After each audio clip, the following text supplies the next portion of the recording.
आज का युवक हमारे से अच्छा है। हमारे से पहले वाला युवक, करेक्शन, हमारे से भूतपूर्व सैनिक हमसे खराब नहीं थे, बट हमारी खुराक ज्यादा अच्छी है, उनकी खुराक हमारे से कम थी। आगे आने वाला जो युवक है उसकी खुराक भी अच्छी है, उसकी पढ़ाई भी अच्छी है, वो एक टेक्नोलॉजी के साथ अडेप्ट है, वो पैदा हुआ है मोबाइल फोन के साथ, उसको पता है मोबाइल फोन का क्या है।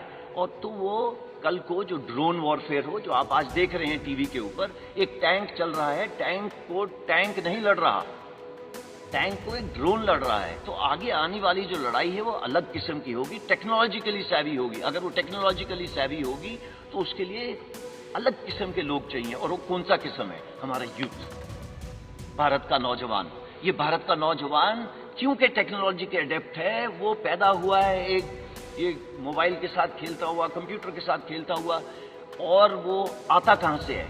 गांव से। हमारी इनटेक 70% विलेज से। नाउ अगर हमारी विलेज से 70% इनटेक है, तो हमारे को जो सॉल्यूशंस बनानी है उनको मद्देनजर रख के बनानी है, ना कि जो अर्बन एरिया के लोग हैं। सरकार और नौजवानों की रार में देश में हिंसक विरोध प्रदर्शन का सिलसिला चल पड़ा है।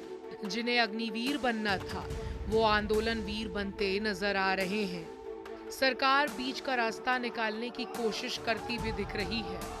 इस साल अग्निवीरों के चयन में वो उम्र की सीमा को 23 साल करने को तैयार है।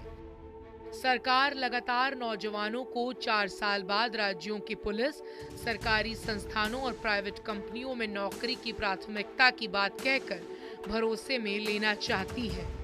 लेकिन लंबी बेरोजगारी और रोजगार में सामाजिक सुरक्षा के लगातार संकुचित होते दायरे से युवाओं में सरकारी वादों पर भरोसा नहीं हो रहा है।